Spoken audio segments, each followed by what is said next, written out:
आप देख रहे हैं एसडीएम न्यूज। मैं हूं रियाज अंसारी। इस वक्त मैं महाराष्ट्र के तारीखी शहर औरंगाबाद से बात कर रहा हूं।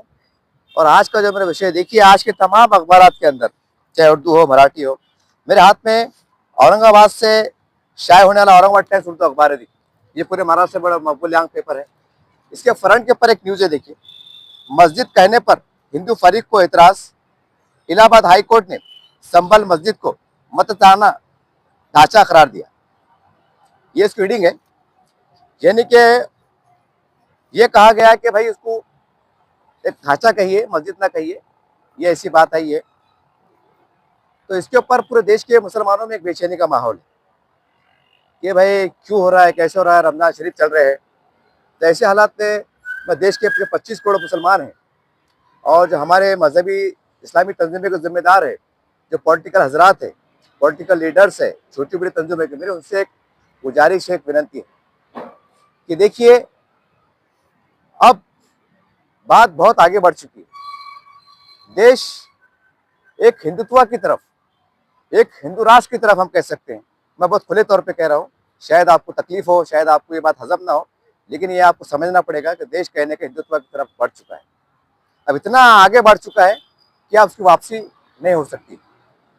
और आज भी देश के जो सेकुलर पसंद जो मुसलमान हैं, जो मुस्लिम लीडरान हैं, इस्लामी तंजीमों के जिम्मेदार हैं, उनको आज भी इस बात पे भरोसा है कि हमारे देश में सेकुलरिज्म जिंदा है, सेकुलर जिंदा है। और कहीं ना कहीं उनको एक आस है। लेकिन अब मुसलमानों को ख्वाबों को दुनिया से बाहर आने की जरूरत है। और मुसलमानों को जब भी फैसला मिल गया था इस देश में, अब यहाँ से भारत देश में मुसलमानों का मुकाम क्या होगा, उनकी पोजीशन क्या होगी, उनका सियासी रुतबा क्या होगा, तमाम चीजें जिस दिन सुप्रीम कोर्ट की तरफ से बाबरी मस्जिद का फैसला आया था, वो फैसला एक तरह से 25 करोड़ मुसलमानों के लिए एक सिग्नल था। ये आपको एक कानूनी तौर से इशारा भी था कि इस देश की जो अक्सरियत है, जो हमारा 100 करोड़ हमारा हिंदू भाई है, उसकी जो सोच रहेगी, उसकी जो विचारधारा रहेगी, संविधान के दायरे के अंदर रहते हुए, कानून के दायरे के अंदर रहते हुए जो उनकी मंशा रहेंगी, देश उस सिमत में आगे बढ़ेगा। अब देखिए ना, कितना खुल्लम खुल्ला फैसला आया कि बाबरी मस्जिद के फैसला जो आया वो बहुत लंबे सफात है। मैं उसको डिटेल में जाना नहीं चाहता हूँ, लेकिन उसमें एक लफ्ज आया, देखिए, एक सेंटेंस का इस्तेमाल हुआ सुप्रीम कोर्ट की तरफ से कि ये फैसला में कहते हैं कि आस्था का भी जिक्र है। यानी हमारे 100 करोड़ हमारे जो हिंदू भाई, उनकी एक आस्था है कि भाई श्री राम भगवान वहां पर पैदा हुए थे, उस जगह पे हुए थे जहाँ पर बाबरी मस्जिद मतलब खड़ी थी। तो लिहाजा उस बिना पर, उस आस्था की बुनियाद पर, उस अकीदत की बुनियाद पर जो इतना फैसला दिया गया, ये कानूनी फैसला है। तो गोया 25 करोड़ मुसलमानों को और तमाम देश के जो मुसलमान लीडर्स है, सियासी लीडर्स है, समाजी लीडर्स है, और तमाम चारों पांचों इस्लामी तंजीमें के जिम्मेदारान, जो करोड़ों मुसलमानों की एक अच्छे अंदाज से, कानूनी अंदाज से, जमहूरी अंदाज से, बेहतरीन अंदाज से आप नुमाइंदगी करते हैं और पूरे देश में अमन अमान को लेकर चलने का काम करते हैं। इस देश की गंगा जमुना तहजीब को बचाने के लिए, उसको मजबूत बनाने के लिए आप सवेर रोज काम करते हैं। ये आपको एक पैगाम था, लेकिन अफसोस के वो पैगाम को आप समझ नहीं पाए।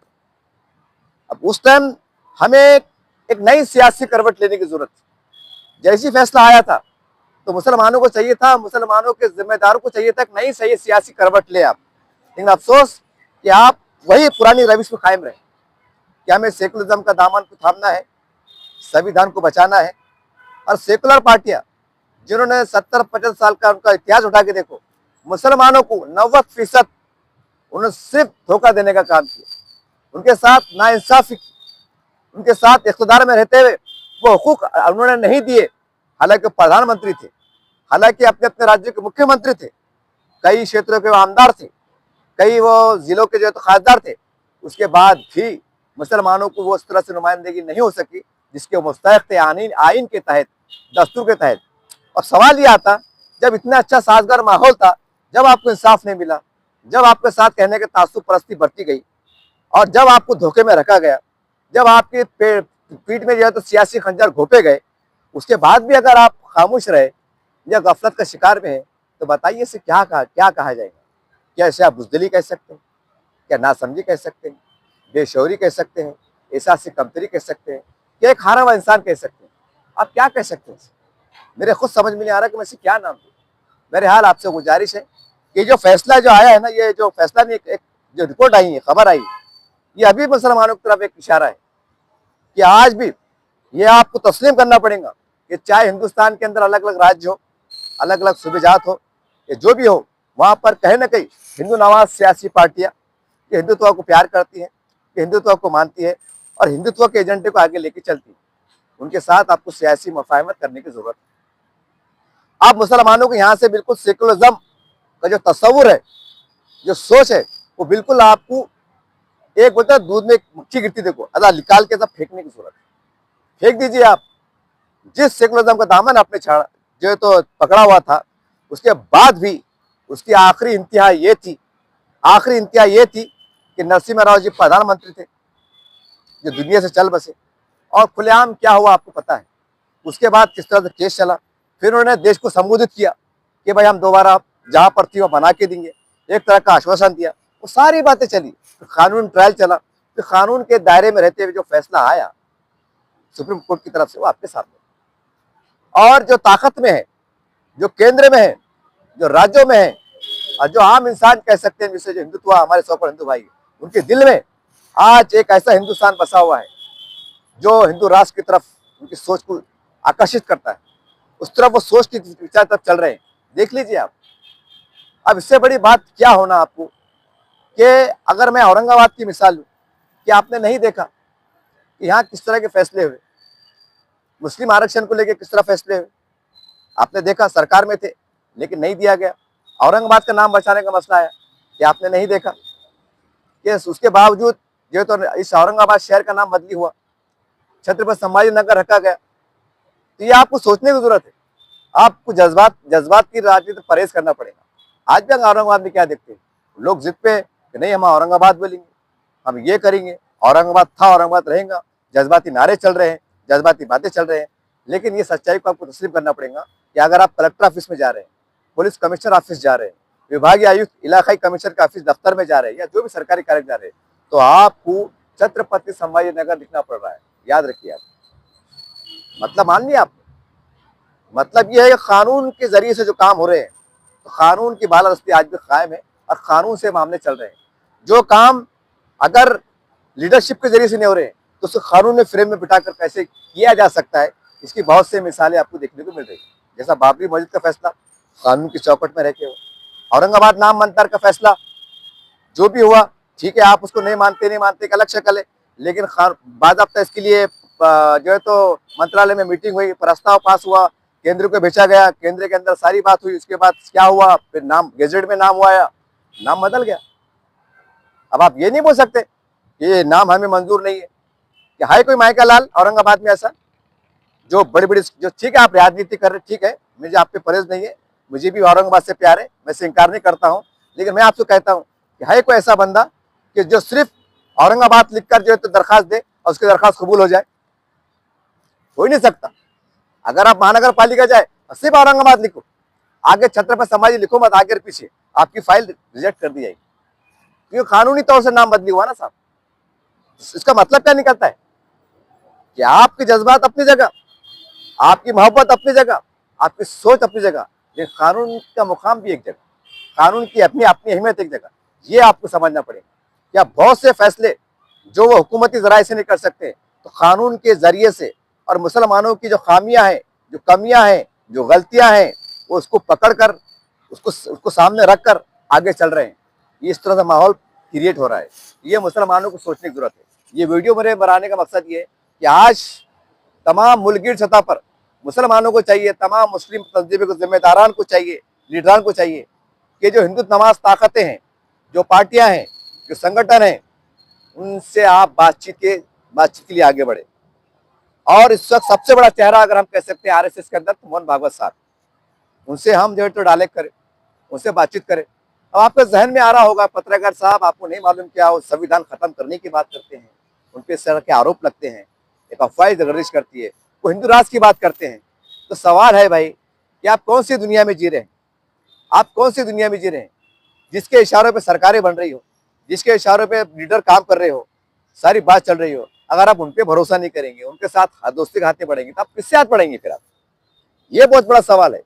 अगर हम बीजेपी से पूरे मुल्क की सतह पर बातचीत कर चाहे बंद कमरे में हो, खुले इजलास में हो, खुले मन से हो, अगर हम बातचीत करते हैं और बातचीत करके आगे बढ़ते हैं तो यकीन तौर से ऐसे रास्ते जरूर खुलेंगे कि जहाँ पर मुसलमानों को इत्मीनान नसीब होगा, जहाँ पर मस्जिदों पे सवाल उठना बंद हो जाएंगे, उनकी खानखाएं, उनकी दरगाहें, उनकी आस्थानें, उनकी खबरस्तानों पे सवाल उठना बंद हो जाएंगे कि बताओ उसका कागज, बताओ उसका कागज कहाँ पर लिखा हुआ है, कैसे लिखा हुआ है, ये तो ऐसा था, ये तो वैसा था। ये सारी चीजें बंद हो सकती है क्योंकि उनके दिल में है जो सपना है। मैं बहुत खुल के कह रहा हूँ। काफी लोग उन पर आरोप लगाते हैं, हिंदू राष्ट्र की बात करते हैं। क्या दुनिया में ईसाई राष्ट्र नहीं है? है, काफी है। तो क्या जो ईसाई राष्ट्र के अंदर क्या मुसलमानों के वो देश में, जैसा अमेरिका हुआ, ऑस्ट्रेलिया हुआ, फ्रांस हुआ, इंग्लैंड हुआ, जो भी हुआ, ऐसे कई बड़े बड़े यहूदी देश है, या इसराइल की बात ले लो हम, ठीक है, इसराइल फलस्तीन का मामला अलग है कि वहां जंग हुई, बमबारी हुई, लेकिन खास करके इसराइल के अंदर कभी आपने सुना कि वहां दंगा हो गया, तो मस्जिद पे हमला हो गया, मुसलमानों कुछ मुसलमान शहीद हो गए? नहीं हुआ। ईसाइयत का देश है, वहाँ मस्जिदें हैं, अल्हम्दुलिल्लाह वहाँ के कानून के दायरे में रह के मुसलमान डेवलप हो रहे हैं, आगे बढ़ रहे हैं, पढ़ रहे हैं, लिख रहे हैं, कारोबार कर रहे हैं, बिजनेस कर रहे हैं, अपने अपने मुल्क की वफादारी कर रहे हैं, और आइन को भी एहतराम कर रहे हैं, शरीयत को भी एहतराम कर रहे हैं। ये सब चल रहा है। तो ये चीज के लिए आपको तैयार रहना पड़ेगा। सिर्फ तमाम देश के लीडर्स, खासकर मुसलमान लीडर, ये दिमाग में बिठा लो, ये दिमाग में बिठा लीजिए आप। जैसा आदरणीय अम्बेडकर साहब ने जब देश आजाद हो रहा था तो उनके दिमाग में ये चल रहा था, देश तो आजाद हो रहा है, मेरा समाज कब आजाद होगा? देश तो आजाद हो रहा है लेकिन मेरा पिछड़ी जाति समाज देश में जो घुट घुट के जी रहा है, उनको इंसाफ कब मिलेगा, उनको आजादी कैसी मिलेगी? तो उन्होंने कानूनी फ्रेम में रहकर, कलम का इस्तेमाल कर संविधान के अंदर ऐसी ऐसी बातों को तहरीरी तौर से दर्ज किया है कि सरकार किसी की भी आओ, सरकार किसी की भी आओ, कितनी सख्त जो फैसला आज मतलब सरकार बन जाओ, लेकिन संविधान में जो लिखा हुआ है हमारे दलित भाइयों के लिए आरक्षण के नाम पर जो भी सुख सहूलत दी गई, कोई माई के लाल में, कोई लीडर में, कोई सरकार में इतनी हिम्मत नहीं उस सरकार देख रहे हैं आप। जब भी नौकरियां निकलती है, सरकारी स्कीमात आती है तो पेपर में ऐड आता है, मराठी अखबार में और इंग्लिश अखबार में, SC ST। जब भी जगह निकली पहली प्राथमिकता अव्वलियत ST समाज, SC समाज, शेड्यूल ट्राइब, VGNT, और आखिरी में आता है OBC। और OBC के अंदर भी 100 जाति आती अलग अलग प्रकार की, और 100 जाति में 100 नंबर आता है मुसलमानों का। बताइए आप क्या शिरनी बटेंगे और क्या आपके हिस्से में आएंगे, एक दाना आएंगे तो वो अल्लाह को मालूम। बहरहाल अब मुसलमानों को चाहिए कि सेकुलरिज्म के दामन को आपने पकड़ा है, छोड़ दीजिए आप। इनसे कोई वफा की उम्मीद नहीं मत कीजिए आप। ये कभी आपके वफादार थे ना रहे। हाँ, इसके सेकुलर पार्टी सिर्फ उनको फायदा पहुंचा जो मुसलमान, जो आमदार बने, जो खासदार बने, जो राज्य मंत्री बने, जो मुख्यमंत्री बने, जो मुख्तलिफ कमीशन के चेयरमैन बने, उनको फायदे हुए, उनके महदूद खानदान को फायदे हुए। 150 लोगों को नौकरियां मिली, कुछ लोगों को कॉलेज मिले, इसको क्या मिला, किसको क्या मिला, जिन्हें बड़े लेवल पे सरकार से जो तो टेंडर निकलते हैं सरकारी, उन्होंने फैसले फायदे उठाए। और फायदे उनको सरकार ने क्यों दी? कि उनको वो एक तरह के ठेकेदार थे, मुसलमानों के गुत्तेदार थे कि जब भी इलेक्शन आएगा तुमने हमारा प्रचार करना। मुसलमानों को प्यार से, मोहब्बत से बहका के, उल्टे सीधे बातें करके, जजात में लाके वो तमाम वोट हमारे पाले में गिराना, बदले में तुमको MLC मिलेंगी, बदले में तुमको आमदारगी मिलेंगी, बदले में तुमको स्कूल मिलेंगे, बदले में तुमको कॉलेज मिलेंगे। ये धंधा चला, कानून के फ्रेम में रह के धंधा चला। सवाल ये मतलब बड़े बड़े करोड़ों की आबादी है और उसमें 100 लोगों को मुसलमान का फायदा होता है। ये किसके बाप ने सिखाया कि 100 लोग जो है तो लखपति करोड़पति बन जाए, वो बंगलों के मालिक बन जाए, और जो है तो उनकी आड़ में जो है तो और मुसलमान पे भरोसा करे, लाखों मुसलमान रोड पे आ जाए, उनका कोई सहारा ना हो सिवा अल्लाह के। ये कैसी राजनीति है? ये कौन सी राजनीति है? और किसके बाप ने सिखाया राजनीति करना?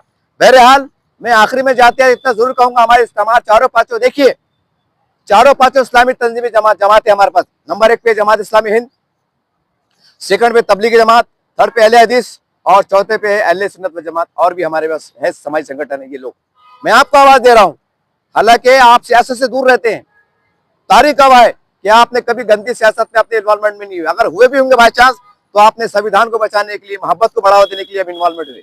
इसकी मिसाल लोकसभा में देखा हमने, इसकी मिसाल विधानसभा में देखा हमने। मौलाना सज्जाद नमानी साहब ने सिर्फ संविधान को बचाने की खातिर, हिंदू मुस्लिम इत्तेहाद को बरकरार रखने के लिए आपने कदम उठाया था।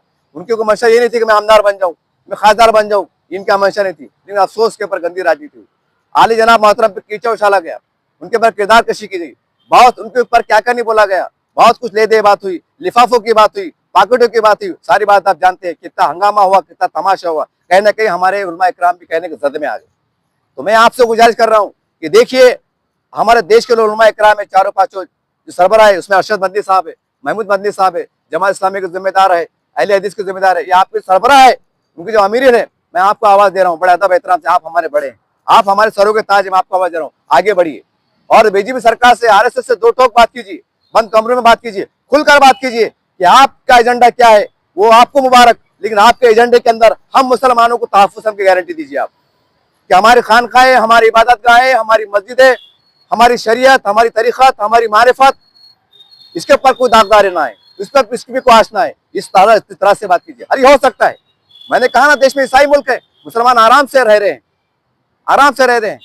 चाइना है, रशिया, बहुत देखो आप, कहीं ना कहीं एक मध्यस्थता हो रही है, कहने का अच्छे अंदाज से हो रहे हैं। तो आपको ये छोड़ दीजिए आप, ये अगर आपके दिमाग में आ रहा होगा, आज भी सिविल पट्टे मुसलमान के नेता कह रहे हैं बीजेपी सरकार अब जाने वाली है, दिमाग से निकाल दीजिए, अब ये जाते नहीं।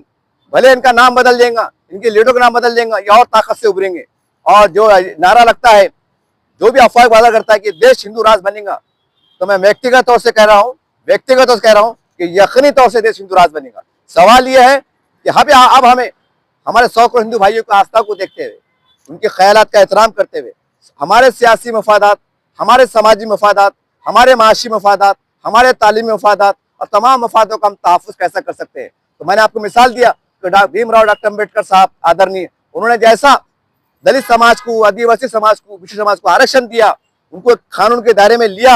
हम दो टोक बात करें कि आपको क्या बदलाव करना है, कानून के चौकट में रहकर आप कीजिए। लेकिन हम मुसलमान जो इस मुल्क पे हमने 950 साल हुकूमत किया है, हम ताजमहल के मालिक हैं, हम वो उनके आल में से जिन्होंने इस मुल्क को छुड़ाने में हमारा मतलब पानी की तरफ अपना खून बहा है। हम तिरंगे के लिए अपनी जान देने वाले, तिरंगे की शान के लिए मर मिटने वाले हम मुसलमान हैं। हम करोड़ों की संख्या में फैले हुए, हमें बावखार तरीके से जीने का मौका हम कैसा फराहम कर सकते हैं कि हम पे कोई हमारी दाढ़ी पर, हमारी कोई टोपी पर, हमारी कोई रुमाल पर, हमारे कोई बुरखे पर कोई आश ना है, कोई हमें कटमुल्ला ना कहे, कोई हमें मुल्ला ना कहे, कोई हमें मुल्लाटा ना कहे। ये अल्फाज से हमको ताने सुनने को ना मिले। बहरहाल ये वीडियो बनाने का मकसद ये है कि देखिए, अभी भी वक्त है, इससे पहले कि पानी बहुत सर से ऊपर हो जाए और एक दिन ऐसा आ जाएगा, साहब लिख लीजिए बात, ये वीडियो डाउनलोड करके रख लीजिए। एक दिन ऐसा आएगा, आपके वोटों की जरूरत नहीं पड़ेगी, आपकी तायद की जरूरत नहीं पड़ेगी। याद रखिए, सिर्फ मुसलमान छोड़कर सब समाज उनके पीछे जाएगा, सब समाज कानून के दायरे में कर अपने सियासी मफादात की तकमील के लिए इनके पीछे जाता हुआ नजर आएगा। याद रखिए, इसका सबसे बड़ा सबूत यह है, अगर मैं विधानसभा की बात करूं, आपने देखा है कि कई दलित समाज जो है पार्टियों ने जो तो मुसलमानों को उम्मीदवारी दी। मैं अगर वंचित बहुजन आघाड़ी की बात करूं, हमारे आदरणीय प्रकाश अम्बेडकर साहब जो कहने का मुसलमानों की आवाज को बुलंद करते रहते हैं, मुसलमानों को इंसाफ के लिए काम करते रहते हैं, इसमें कोई शक नहीं है। प्रकाश अम्बेडकर साहब एक बहुत इज्जत माब चेहरा है और बड़ा काबिल कदर चेहरा है, इसमें कोई शक नहीं, उन्होंने बहुत बड़ा काम कर रहे हैं, समाजों को मिलाने का काम कर रहे हैं। लेकिन ये भी कड़वा सच है कि औरंगाबाद के अंदर जावेद खुरीद साहब को उन्होंने टिकट दिया था। सवाल यह है कि उनको कितने वोट मिले।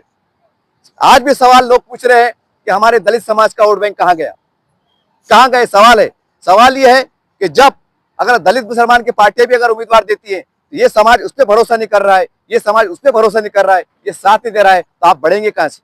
सवाल ये नहीं है कि आप कौन से पार्टी के पीछे जा रहे हैं, सवाल ये है कि आप जो बहुमत में है, जो ताकत में है, जो तमाम शोबे जात में अपना सिक्का जमा रहे हैं, उनका सिक्का चल रहा है, एक फोन पे काम हो रहे हैं, तो आप उनके साथ नहीं जाएंगे।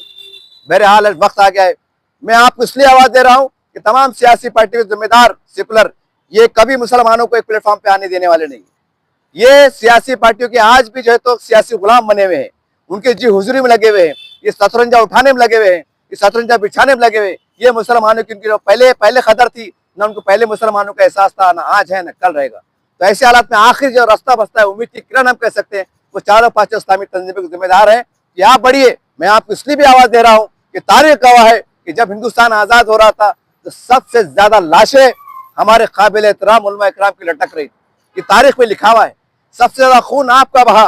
सवाल यह है कि जब हमारे उलमा इकराम जो फांसी पे लटक रहे थे, तो वो क्यों लटक रहे थे? क्या देश को इस्लामी राज बनाना चाहते थे? क्या था उनके मन में, क्या था उनके दिमाग में? क्या उनके बीवी बाल बच्चे नहीं थे? क्या उनका औलाद से मोहब्बत नहीं थी?